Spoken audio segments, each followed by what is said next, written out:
Hola a todos, bienvenidos a Energía que Cura, un espacio que hemos diseñado para conversar no solamente cómo la energía eléctrica, sino nuestra energía como profesionales puede sumar muchísimo a la sanación del paciente. El día de hoy tenemos una invitada muy especial, la enfermera intensivista Carla Cones, con quien queremos tratar un tema que para nosotros es muy importante. Y es que la infraestructura hospitalaria se diseña siempre pensando en el paciente, pero sabemos que como seres humanos, el personal médico y de salud también es paciente. El día de hoy queremos llegar a fructuosas conclusiones de cómo se puede diseñar la infraestructura hospitalaria, no solamente pensando en el paciente, sino también pensando en el personal de salud. Muchísimas gracias, Carla, por concedernos este espacio. Estamos seguros de que será muchísimo. Carla, bienvenida a Energía que Cura. De verdad que es todo un gusto para mí tenerte en este espacio. Como se habrán dado cuenta por el nombre del apellido, Carla Cones es mi hermana y forma parte activa del Team Energy Med, y es una cosa de la que nosotros nos enorgullecemos muchísimo porque muchas veces te preguntamos cómo la parte asistencial puede contribuir a que nosotros hagamos un mejor trabajo. De verdad te agradecemos mucho por estar aquí. Hola, ¿cómo estás? Bueno, para mí siempre es un enorme placer poder ayudar y contribuir a todo lo que sea para la mejora del paciente. De verdad que muchísimas gracias. Carla, pues en EnergyMed tenemos una filosofía, y es que nosotros nos encanta involucrar al personal asistencial, y también decimos mucho de que nuestro diseño y nuestra infraestructura debe estar girando en torno al paciente. Sin embargo, hace como un par de años, en una feria, en un congreso de humanización de trato al paciente, hubo una presentación que me llamó muchísimo la atención, que hablaba de cómo el paciente también es el personal médico de salud, algo así como cuidado del cuidador. Porque evidentemente, pues, según unos estudios neurológicos, ustedes son capaces de sentir empáticamente parte de los dolores del paciente, y eso también los vuelve pacientes. ¿Qué tan de cierto hay en eso? Sí, de verdad que es parte cierto, principalmente porque los pacientes, principalmente los de larga estadía, se convierten en más que pacientes, se convierten en ese ser humano que tiene unas necesidades que ya los conoces y que no solamente eres empático, como bien dijiste, con él, sino que a veces hasta con la familia. El rol del cuidador, el rol del profesional de enfermería, el rol del médico y el rol de todo el equipo de salud gira en torno a la empatía. Eso de que a veces sentimos lo que siente el paciente es totalmente cierto. Nosotros debemos partir de que el cuidado debe ser poniéndonos en los zapatos del paciente, esa regla de oro de la ética fundamental.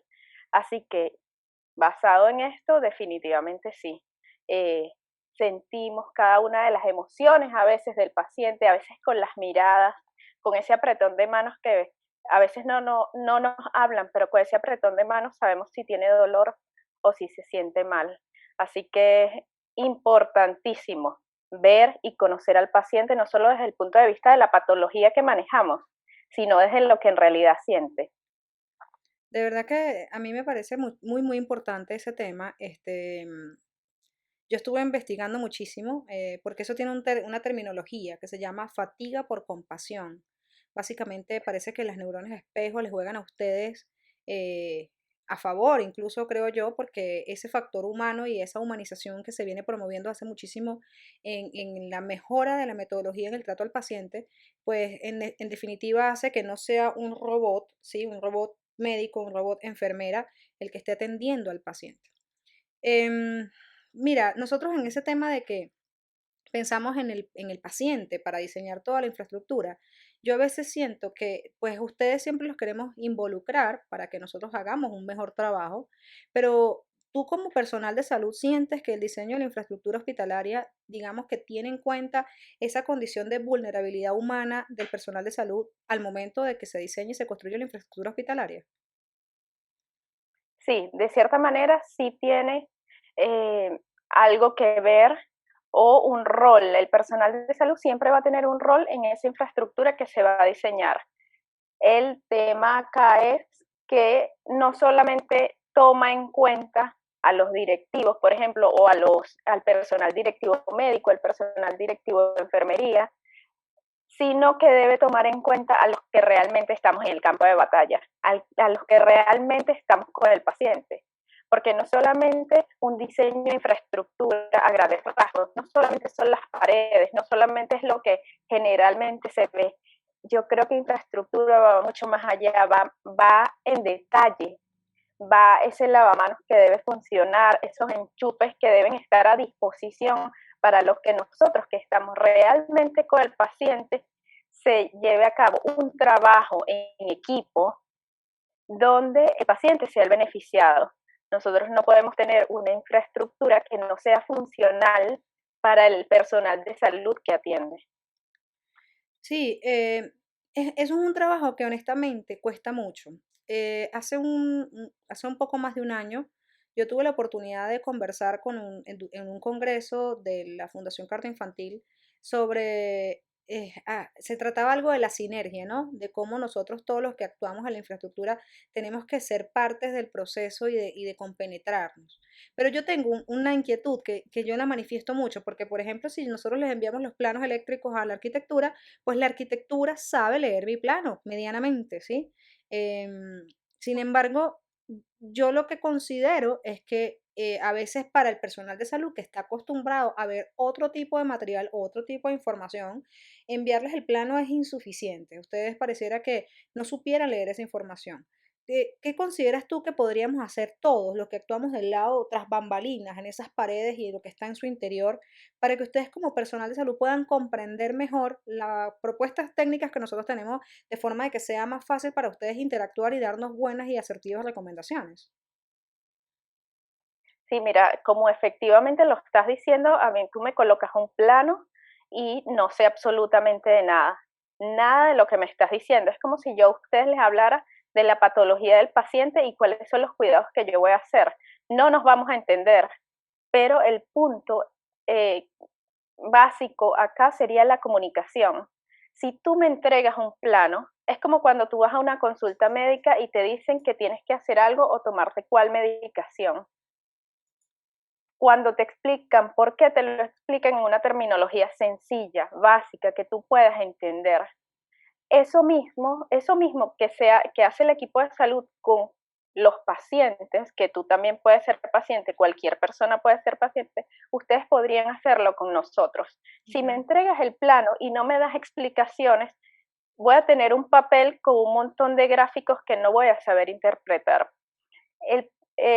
Básicamente lo que yo sugiero es que se hagan reuniones, no te estoy diciendo que sean muy seguidas, pero si ustedes me entregan un plano o me preguntan qué es lo que yo necesito desde la parte funcional y desde el punto de vista del cuidado que yo voy a dar, yo les puedo aportar ideas también.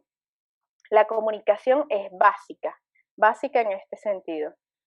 Sí, y de hecho, pues nosotros lo hemos conversado en otros escenarios, o sea, esos escenarios en los que no sabemos a nivel técnico qué hacer. O sea, mira, la norma me exige esto, pero cuéntame tú, que eres la que va a usar eso, cómo funciona, o sea, cómo se come eso, cómo funciona toda esa dinámica con el paciente. Y yo creo que hay algo que es clave. Eso es una cosa que yo lo digo muchísimo, pero me gustaría siempre que tengo la oportunidad de validarlo con el personal médico hacerlo. Nosotros tenemos una propuesta para todas las instituciones, que es que le decimos, usted necesita un plan de contingencia y usted tiene que hablar con el personal de salud. ¿Por qué? Porque a mí me parece que es clave, o sea, que yo he visto las condiciones naturales de estrés que manejan ustedes en tratamiento diario en el paciente, como para que también se sume la incertidumbre del funcionamiento de la infraestructura que tiene que soportar la operación. El estrés es clave, aparte, en la toma de cualquier decisión. Imagínate en la decisión crucial del tratamiento del paciente en un momento crítico, sobre todo en pacientes que están en un cuadro crítico. Ese estrés, mejor dicho, no debería verse afectado o agravado por la infraestructura. Tú desde la operación y mantenimiento, desde el día a día del manejo de la clínica, ¿qué recomendación nos puedes dar para, digamos, para ver si seguimos invirtiendo en este mensaje y de cómo hacerlo? O sea, cómo comunicarle al personal médico de salud o al personal de enfermería, oiga, es que tienen esta vulnerabilidad, pilas acá o algo así. Sí, mira, hay puntos muy importantes de infraestructura que lo vemos día a día.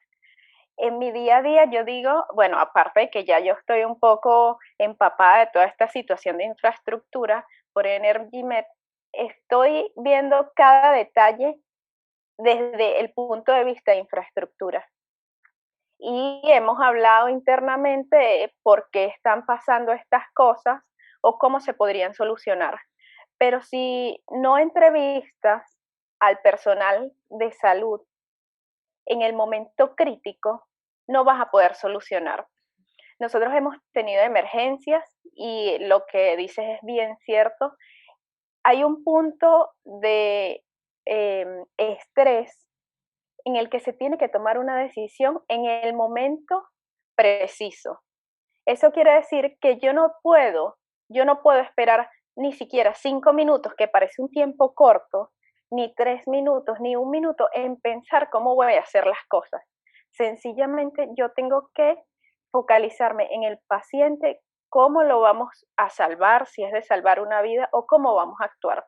Y desde el punto de infraestructura, que hayan esos errores técnicos, por llamarlos de una manera, nos sobrepone a nosotros en un estrés, a un estrés superior del que ya debemos manejar.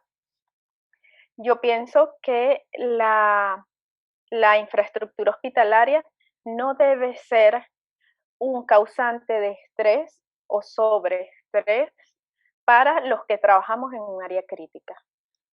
No, es que yo definitivamente, yo pienso que eso es clave. O sea, eh, mira, yo he presenciado fallas en las que desafortunadamente veo al personal anonadado, o sea, en las que no saben muy bien qué hacer cuando pasan esas cosas.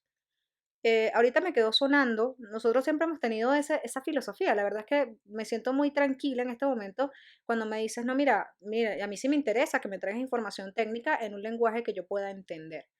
Em, a veces es muy difícil. Por ejemplo, hace unos días ya bastante largos, tenía que ir yo a un servicio de hemodinamia, por ejemplo, a hacer un levantamiento para una adecuación que había que hacer. Y desafortunadamente, pues había un comité técnico, imagínate, mecánico, ingeniero, de todo. Y el jefe de servicio, la verdad es que se disgustó o manifestó incomodidad con que los ingenieros y el personal técnico capacitado estuviera allí en el servicio. Yo soy de las que me encanta, por ejemplo, ir a cirugía, a mirar cómo funciona, que me meto en los servicios a ver la dinámica del personal, porque es que sin la dinámica no entiendes nada.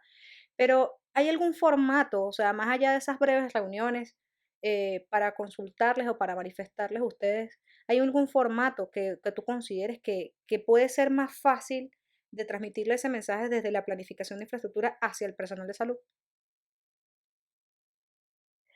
Mira, yo pienso que reuniones, pero tal vez de lo micro a lo macro. Ok, Si tú me preguntas, por ejemplo, si cuáles son las fallas que yo veo en mi servicio, obviamente yo veo un montón de fallas. Obviamente las he visto desde que comencé en esta etapa de enfermería.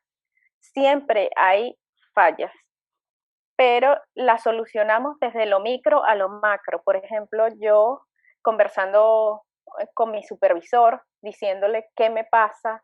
Por ejemplo, si las puertas son corredizas y las puertas no corren, eso es fatal para mí, porque o me quedo dentro de la habitación o me quedo fuera, o necesito entrar lo más rápido posible o me quedo atrapada adentro.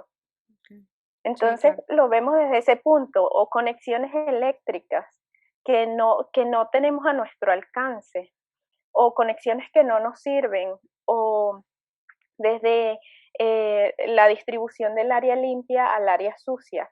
Pero eso solo lo vemos los que estamos ahí, los que Sí. vivimos el día a día. Por eso te digo de lo micro a lo macro, porque es lo más importante. Es como si tú primero tuvieras que arreglar las cosas de tu casa para poder arreglar las cosas de tu edificio. Tienes Sí. que saber desde lo más chiquito hasta lo más grande para poder solucionar. Si comienzas por lo más grande va a ser un desastre. Sí, claro, porque es que es un tema de atención a los detalles, ¿no? Claro. Es atención a los detalles. Mm, yo tuve una conversación muy graciosa hace un tiempo porque pues, las tomas eléctricas tienen como una ubicación convencional o incluso normativa para ubicarse, ¿sí? Y hubo un momento en un servicio, no recuerdo si era de hemodiálisis o de quimioterapia, oncología, algo así, que yo le dije, no, las tomas las vamos a colocar con una recomendación normativa de 70 centímetros sobre piso terminado. y me vieron como 70 centímetros. O sea, ni 20 o 40, que es lo usual, ni unos 50, que es lo crítico. ¿Por qué 70? Yo le digo, bueno, porque hay unas estadísticas que muestran que ese personal médico de enfermería que tiene que manejar, manipular el equipo, siente menos fatiga lumbar o menos fatiga en la espalda si tiene que, si puede conectar o desconectar un equipo a una altura manipulable de 70 centímetros. Y la verdad es que sí, o sea, hay muchas cosas en las que yo digo, mira, no es que podemos decirle a los médicos que diseñen su servicio, pero sí partamos de qué hacen los médicos para entender el servicio. Y ahí yo también siempre seré vocera de que a mis amigos médicos le digo, si los ingenieros nos abocamos a decirle, déjeme entrar a su cirugía, dígame que sí. Y yo con muchísimo gusto voy y miro qué es lo que usted hace para dar una solución chévere a eso. Una cosa que quería hablar contigo y que está un poquito al margen de todo lo que estamos hablando es que estamos en pandemia, o sea, todos estamos trabajando en pandemia. eh, el personal sanitario la ha pasado durísimo, durísimo. Nosotros tenemos una imagen de que a mí me llamó muchísimo la atención y que me gustaría compartirla, que es una imagen donde el personal de salud está con una mascarilla oxigenada, ahí lo pueden ver, con una mascarilla oxigenada y al mismo tiempo colocándole la mascarilla al paciente. Los ciudadanos somos torpes, o sea, somos súper torpes. Muchos nos sentimos miedosos. eh, Incluso tú, pues aprovecho y lo digo, tú pasaste ya por COVID, porque evidentemente en la primera línea de batalla es muy difícil escapar de un virus de alta, de esa carga o esa capacidad de contagiar. Y la verdad es que a mí me parece muy importante tratar el tema de la pandemia como más que como la situación crítica que estamos pasando, como un punto de aprendizaje. ¿Qué consideras tú que debemos aprender en este trabajo sinérgico entre la infraestructura y la asistencialidad para que podamos ser mejores ante escenarios tan críticos como este, que se escuchaban en los momentos, mejor dicho, o sea, apocalípticos de algo? No, es que puede pasar que algún día, y ese algún día desafortunadamente llegó, no sé si estábamos 100% listos, pero ¿cómo consideras tú que podemos afrontar y aprender de esta situación? Yo pienso que nadie estaba listo para esta pandemia. Definitivamente Sí, a la cantidad de casos que llegamos, a la cantidad de contagios que llegamos, jamás estuvimos listos. Así otros países la hubiesen pasado mal cuando llegaran acá al país al que estamos. Teníamos que aprender de eso. Nadie estaba listo para la pandemia, ni a nivel de infraestructura, ni a nivel de personal, ni a nivel de salud física y mental del personal. Como bien lo dijiste, sí, yo pasé por el COVID y por eso te respondí la primera pregunta de la empatía, porque yo aún atiendo a los pacientes COVID. wow, Y me gustaría esa empatía desde el personal de salud. Pero yo pienso que la infraestructura no puede ser improvisada. ok, No puede ser improvisada porque la improvisación se crean muchas fallas. Me estás resolviendo esto hoy, me estás resolviendo esto para trabajar durante mi turno, 12 horas, 10 horas, 7 horas, lo que trabaje, 24 horas. Pero ¿qué hay de mañana? De la improvisación solo quedan errores, de la improvisación sencillamente queda resolví mientras tanto. ¿Y cuánto es el mientras tanto? ¿Cuánto tiempo llevamos en pandemia? ¿Cuánto tiempo llevan las personas en aislamiento en su casa? sí, De sí, la infraestructura no podemos improvisar. No podemos improvisar porque un pie de suero, un paral que me pones para colgar un suero afuera, pero que yo me tenga que subir a una escalera para colgar en la solución fisiológica, por ejemplo, es otro problema. Es otro problema que tú me resolviste uno poniéndome un montón de piedesueros afuera, pero ahora yo me tengo que subir a una escalera a colgar cada solución fisiológica. sí, claro, es que pues también hay un tema, ¿no? Que es que como dices tú, pues nadie estaba preparado. Em, a veces, o sea, nosotros nos sentamos mucho en esos comités, sobre todo la gente de infraestructura que tiene la sensibilidad para decir, oye, es que esto pasa. O sea, por ejemplo, yo soy una Ujú. persona súper crítica de ver escalones dentro de una infraestructura hospitalaria, porque yo digo, viene una persona con movilidad reducida y la pasaría terrible. O sea, la persona no se va a poder movilizar dentro de la infraestructura. Pero me queda resonando eso, ese tema de la improvisación, porque em, incluso en este tema pandémico que es o sea, un volumen de pacientes que supera cualquier expectativa, se han creado infraestructuras de la nada en días, en cuestión de segundos, y la verdad es que yo a veces digo, wow, o sea, ¿cómo lo hicieron? Claro, yo creo que de alguna forma todos vamos a tener que reflexionar y todos vamos a tener que aprender muchísimo de esto.